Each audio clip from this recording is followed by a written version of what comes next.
quote, "The residential real estate market is on its biggest tear since 2006, just before the housing bubble burst and set off a global recession. Yet in nearly every meaningful way, today's market is the inverse of the previous boom. In the mid-2000s, loose mortgage lending standards enabled borrowers with poor credit histories to purchase homes beyond their means, sometimes with mortgages that required low payments in the early years of the loan. But what we're seeing here is a market increase that's very steady year over year. And Cindy's going to show us some data to support that in the next slide. So yes, so far you've heard us talk a lot about low inventory in today's market. So let's take a look at the inventory back in 2008. You can see from this slide that beginning in 2004, the monthly inventory levels consistently grew from year to year to a high of 9.6 before the crash. But in our market, the inventory levels have gradually shrunk as buyer demand has increased, resulting in what we're seeing today, not enough homes. One of the other big differences of the market of 2008 is the risk in the mortgage market. Here, from this slide, you can see the high risk shown in red to the mortgage companies that was inherent in the loans that were approved leading up to the crash. With the increase in regulations in the mortgage industry, the risk to the mortgage companies has been substantially reduced. With these regulations, we've seen more thorough qualifying of buyers during the application process. Back then, there was really minimal qualifying of buyers. Now, you really have to qualify. A great example of this is employment verification. In today's market, we're seeing verification of employment up to and sometimes including the day of closing. I had a buyer recently who lost her job 4 days before closing, which was awful in itself. But when she lost her job, she lost her mortgage, and thus she lost her house. This may not have happened back then, since they would have done employment verification earlier in the process and never rechecked it. And then she wouldn't be able to afford a house. Matt, do you have something you want to add? Oh, we can't hear Matt. Yep, we're turning this over to Matt. Thanks, Cindy. I appreciate that. One of the key phrases that borrowers should think about in this market is the ability to repay. To your point, back in the 2000s, regulation really wasn't in place, and the federal government really tightened down. But frankly, it's done a great thing for the housing market. If a lender can make sure that a client and a borrower has the ability to repay, then there's less risk of defaulting and less risk of foreclosure. And the whole point of navigating today's market is to get you in a home, but get you in a home that you can actually afford comfortably. And so there is documentation and a lot of verification up front that a lender will do, not to cause you trouble, but to put you in a winning position when you sit down and sign that document and get your home, that you can stay in that home for a very long time. And that brings us to the interest rates. We are in an incredible time right now. Historic interest rates low. A few things about interest rates. One is the interest rates are affected by the bond market. And I think it's important as borrowers are out there navigating this market and working with Cindy and Pam and Deb on this to understand where the market's going to go in rates. So the bond market is one of the markets that affect the mortgage-backed securities significantly. And as bond markets go down, rates go up. And what affects bond markets is inflation. So we have certainly in the past few weeks heard the Fed talk about rise of inflation. So rise of inflation, lower bond market, higher rates. So what does that mean to us and to you? Now is the time. Right now is the time. It is a tough market, but that's why we're here today, to help you understand there are ways to navigate this. There are strategies, and you can do it. It's a great time. The average interest rate in the past 30 years is 8%, and be sure it will go up over time. So let's take advantage of that right now. Thanks, Matt. So why buy a house in today's market? Quality of life. That's the number one reason. Post-pandemic, people are generally thinking about how they want to live, and they've waited until they feel safe to make a move. I've seen several buyers moving out of renting, especially in the cities where they're paying a premium in rent for very little space and there's no benefit. And they're willing to do what it takes to live the life they want to live, especially those that are seeking their long-term homes. And at today's rates, yes, we think it's worth it. And we're going to turn this back over to Matt to talk a little bit more about rent versus buy. Exactly. Yeah. Thanks, Pam. Owning real estate is really an incredible way to take control of your future. It starts with the quality of life, as Pam was mentioning, but really at the end of or a long stretch of owning a home and property, you're building equity and wealth. If we go to the next slide, we'll have a little graph that shows you, or chart that shows you rent versus buy. It's very simple. Let's take an average of $1,000 a month in rent, paying that over 10 years, it's $120,000. If you were going to move out the day after 10 years, what do you have in terms of equity or wealth buildup in renting that home? Nothing, zero. Conversely, if you have a mortgage that's $1,000 and you've been paying that over 10 years, you're still paying that $120,000.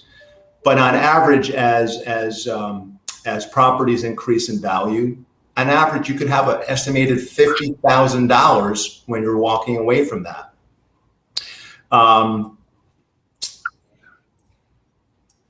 Rents are always going to go up. It's going to happen 3%, 5%, 2%. Your mortgage will never go up if you get a fixed rate mortgage. And frankly, with today's rates, there's no reason not to get a fixed rate mortgage.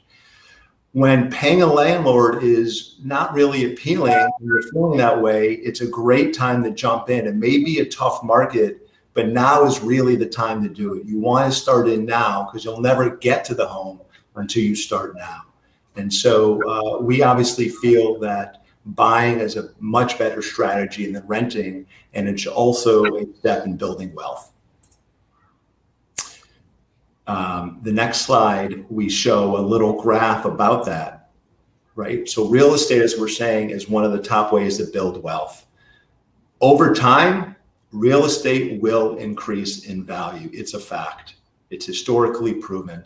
On average, about 3 to 5% annually is the growth value you can expect. Sometimes more, sometimes less, but over time, 3 to 5%. And what could you do with the equity that you own? Anything you want. Again, leaving an apartment, you have no equity. There's nothing you can do but take out more money and move into another apartment. Real estate has always increased in value over time, and you can take advantage of this right now. It's a great time to do it.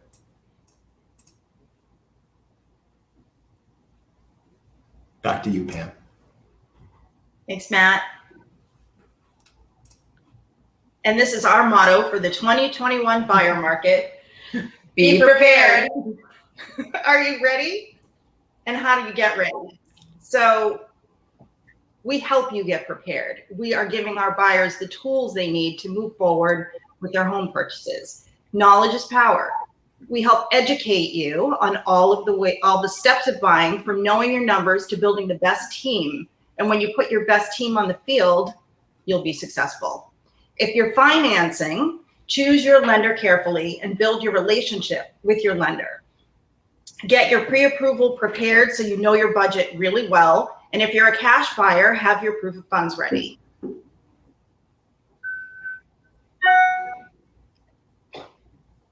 In this market, we can't imagine trying to navigate a home purchase without a skilled specialist to help you. Cindy and I are on the same team, and we work as full-time buyer agency specialists, which means we only work on the buy side. We represent our buyers 100%, and we're focused on our buyers winning every single day. When you walk into an open house, we want you to remember this. If you try to make an offer through the listing agent, you have now waived your right to free representation.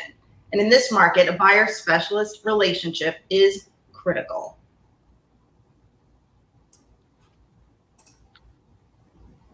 Cindy? Now that you know your budget and you've hired your agents, you can begin your search. We recommend that you start your search for homes at a price at about 10 to 15% lower than your maximum purchase price. This will allow you to have room to compete in the multiple offer situations that we're seeing. It is very town specific, and it's important that you consult with your agent to help you identify how low you should begin looking for the market that you're in. In some towns, homes can be going for $40,000 over asking, while in a neighboring town, it could be going to closer to $90,000 or even more. So let's talk about where you're searching. We know that most buyers are using Zillow, Realtor, Trulia, and even Redfin to search for homes. Your agent can also set you up with a search directly from the multiple listing service, which will let you know within 15 minutes of any new home coming on the market. This early knowledge is critical in allowing you to see your homes early, get the information that you need early, and then get your offer in early. While many homes and money listings have offer deadlines, we are seeing that more and more offers are being accepted prior to the deadlines. So get your offer in early. Your agent can also help you find listings before they hit MLS by reaching out to the agents in the towns that you're looking to find out if they have any listings coming soon. Agents can also have what are called off-market properties, that homes that will never hit the MLS. And the only way you're going to find out about those is if your agent talks to the listing agent. Our team has also had good luck unearthing new listings by reaching out directly to the sellers in the areas our buyers are looking to live. In one case, we reached out directly and we were able to play matchmaker to a family in Hudson who wanted to stay in the same neighborhood and in the same schools. We just love playing matchmaker, and it worked out to their advantage, and they were successful. By reaching out to the sellers in other towns, we've been able to find more new listings that would never have been there before. Now, here you go. There you go. So, no, that's not. Hold on, technical difficulties. Yeah, offers. So what are we seeing? Of course, we're seeing multiple offers and we're seeing bidding wars. And how are we getting our offers accepted? This is the topic of daily conversations on our team. And we're always kind of aware of what's going on. We're hearing the stories. We've been really successful this year in helping place our buyers in their dream homes despite the tricky market. And that's because we are working closely with our buyers, like we said, and we're educating them and we're giving them the tools to be successful. Are we going to get it, every offer accepted on the first try? Of course not, but we're making a lot of progress. Most of our buyers, I think, are under agreement already. But we collaborate every day on new ideas and strategies, and we're always hearing of new ways to sweeten the deal. And P.S., it's not always about waiving all of your contingencies. Okay. So let's talk about crafting the winning offer. First, understand the market in the town you're looking. Sold comparisons used to be how people decided on their offer prices. They're not as helpful anymore since the market is constantly changing and sold information is at least 6 weeks old. But with solds, you can get a look at the average percentage over asking that we are seeing houses go for. We also reach out to the listing agents for the homes under agreement to get an idea of how many offers they got and about how high the house went for before it closes to give our buyers more information. Once you found a property that you like, you scope the competition. Your agent should be reaching out to the listing agent prior to your showing to get information about the house, find out what the seller's looking for in terms of closing, in terms of offer terms, really whatever is important to the seller. Establishing that good relationship with the listing agent early will help you when it's time to submit your offer. We're really diligent in our process. We're working to get as much information to help our buyers get informed and get their offers accepted. So here are some winning strategies, that's what you came for today, that we've used. In the offer itself, price is important, of course. Using an escalation clause can sometimes help you not have to go immediately to your max price, but go up in increments like $2,000 or $5,000 when other offers are on the table. Terms can be equally important. Putting more money down shows you as a stronger buyer and less risk to the seller. Getting an earlier purchase and sale date puts more money in escrow and solidifies your purchase earlier. When choosing your closing date, take into consideration what the seller's needs are, when they want to or need to be out of their home. Some may still be looking for their own home. Others may want to wait until the end of the school year. You just don't know unless you ask.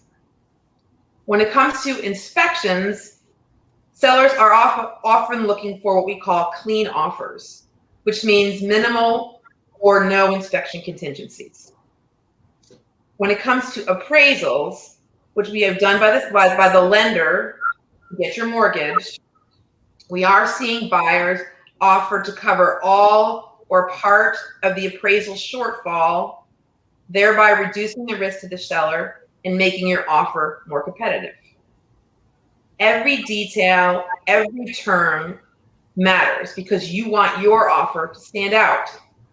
Even how an offer is submitted makes an impression to the listing agent.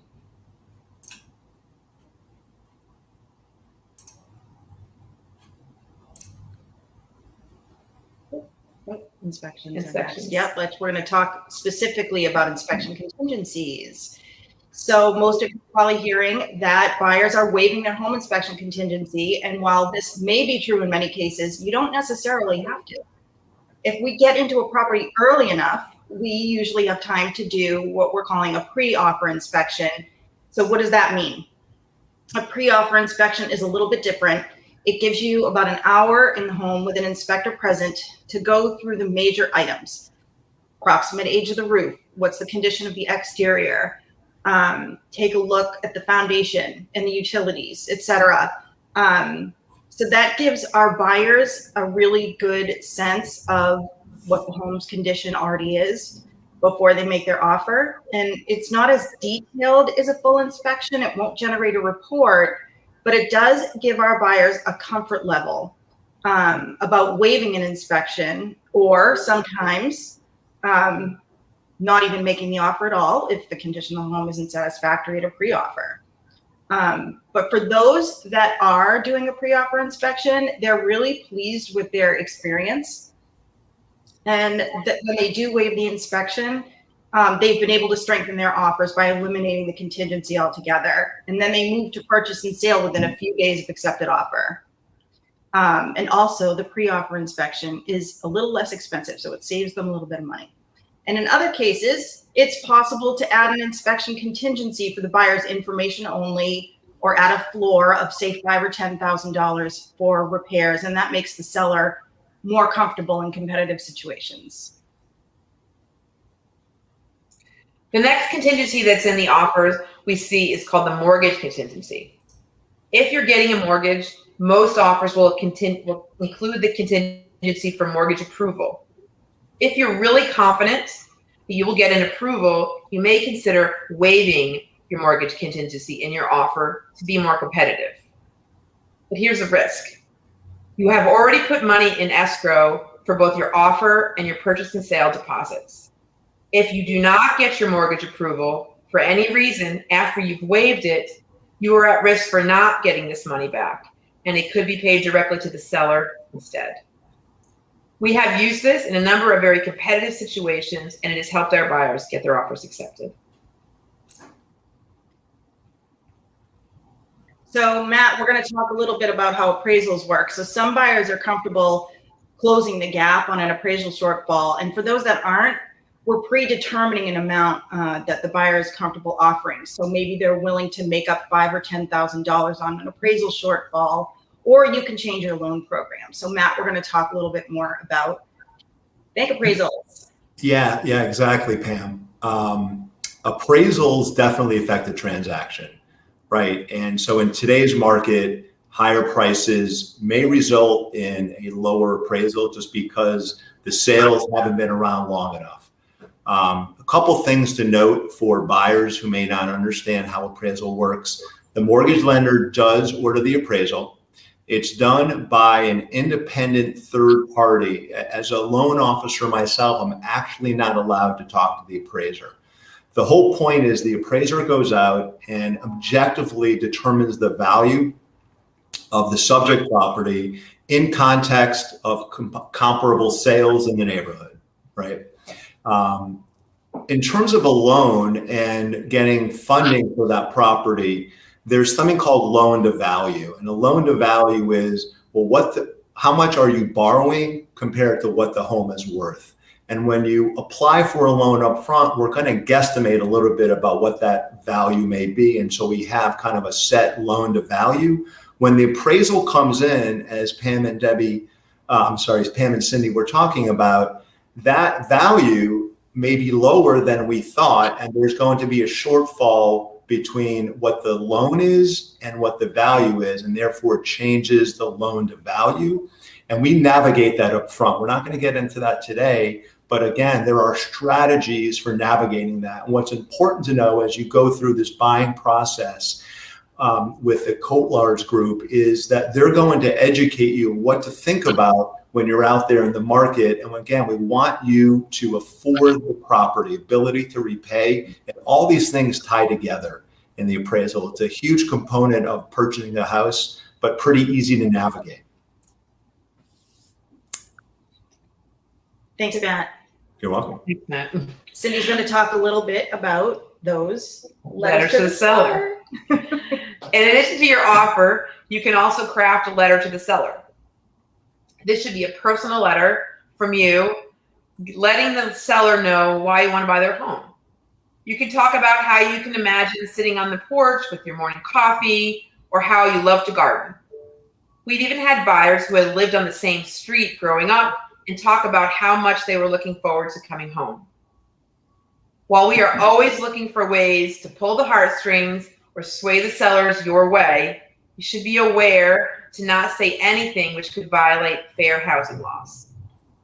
No pictures should be included, and the letter should avoid anything which could identify any of the following characteristics about you: your race, color, national origin, sex, religion, familial status, or disability. Yep, it's all great. And I actually just had an offer accepted last night, and a big part of the reason it was accepted was because of the buyer letter. So it works. So we're going to turn this back over to Deb and talk about how to buy a home in this market when you have a house you need to sell. Thanks, Pam. I appreciate it. Well, you, Pam and Cindy, you've shared some really great strategies for buying a home in today's market. And, you know, a lot of people who are buying homes are facing the added complexity of needing to sell their home before they can purchase the next one. And let's put ourselves in the seller's shoes for just a minute. You know, when a seller is reviewing offers or an offer, they're going to look at that offer through the lens of both price and risk, two factors, right? And risk is really found in the offer contingencies. And those are the ones that Cindy and Pam talked about: inspection, financing. Another one is a home sale contingency. So, and I'll just share with you, even when we talk about offers that are financed, so they're not cash offers, the seller is going to consider an offer that has a low loan to value or a small mortgage relative to the purchase price as safer or less risk than an offer that has a high loan to value or the large portion of the purchase price is going to be financed. So again, sellers are looking at the offer through the lens of evaluating its risk. So when a buyer needs to include a home sale contingency in their offer in order to be able to purchase that home, they're really wanting to shift the risk of their home sale onto of the property onto the seller. And the seller, well, a lot of them are pretty reluctant to accept that risk. And honestly, in a busy market like the one that we have right now, they'll usually end up choosing the offer that does not include a contingency because they can. So we see now that home sale contingency offers are typically only used for homes, if you're making an offer on a home that has been on the market for quite a while, or maybe a home that's not on the market and you're not competing with any other offers. It could be one of those opportunities that your buyer agent has unearthed for you. So those are the times that we typically see the home sale contingency being utilized effectively. And a strategy that some sellers use to reduce their risk is to incorporate subject to a suitable housing contingency, right? So what that means is that the benefit of that is that it gives the seller a little bit more time in order to find their next home. So if they do that, they're able to put their house on the market, accept an offer on it, and then when they go to make an offer on their next home, they can at least show the seller that they're that much farther along that path, that home sale contingency path.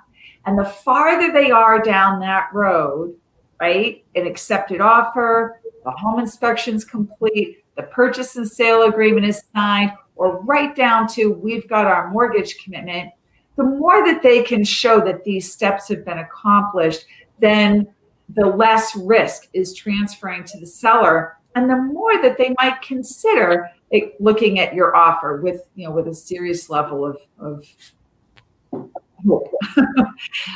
So some sellers will also choose to look at, could I move into temporary housing, right? Is that even an option? Because if you are able to sell your home, move into temporary housing, then when you go to make an offer on your next home, you no longer are burdened by that home sale contingency. And we know that that's not an option for everybody, that sometimes you need to find other creative workarounds. And that might be working with a lender like Fairway to consider a bridge loan, or maybe working with a different lender to obtain a home equity line of credit, or maybe you're lucky enough to be able to tap into financial gifts from relatives or trusts. Matt, I'm going to ask you to tell us a little bit more about bridge loans. Yeah, so bridge loans are definitely a unique product, and to what you're saying, Deb, has a very specific role in trying to move from one home to another. And what's interesting is you can employ a bridge loan with getting a regular mortgage to purchase a house. So how it works, per Deb's point, if you're going to sell a home or you're in the process of selling a home, but you want to buy a home and don't have that cash, a bridge loan is a temporary loan product. It's not going to last too long. There's a set finite time. And it allows you to take the money that's contingent upon you selling your home to buying a home. So you literally can borrow money to buy this home contingent upon you selling, and bridge that gap, that financial gap. And it's totally used by a lot of people in those situations. And in today's market, where it's so hot and people want to sell and people want to buy, we can definitely employ that. They're pretty creative loan products. Yeah. Excellent. Great. So thanks for all of that great information. Yes. So what's the bottom line? What do we want you to take away from all the information? We've given you a lot of information about the market, and it's the most unusual and challenging market that we've seen. We really want to impress upon you that our message is about helping you to move forward. It's a fascinating time to be in real estate, and we are still having fun, helping our buyers win despite all of the challenges. And if you're thinking about buying and selling for so many reasons, it's all good moving forward. Winners never quit and quitters never win. That's what we're saying around here. We don't say can't. We only say we can. So Please reach out to us if you're considering making a move. Put your contact information in the chat and we'll reach out to you. And I think we have some time here for questions and answers from our audience.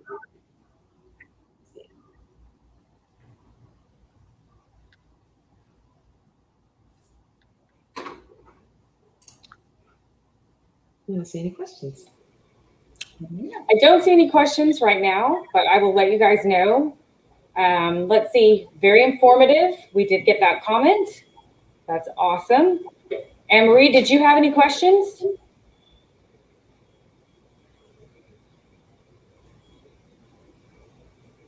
That must mean you did a great job.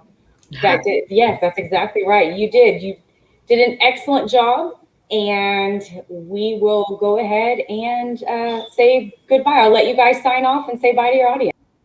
Excellent. Just want to thank everyone so much for attending today. And please contact us for any questions anytime you need a sounding board. Thank you. Thanks. Thanks. Have a great night. Okay.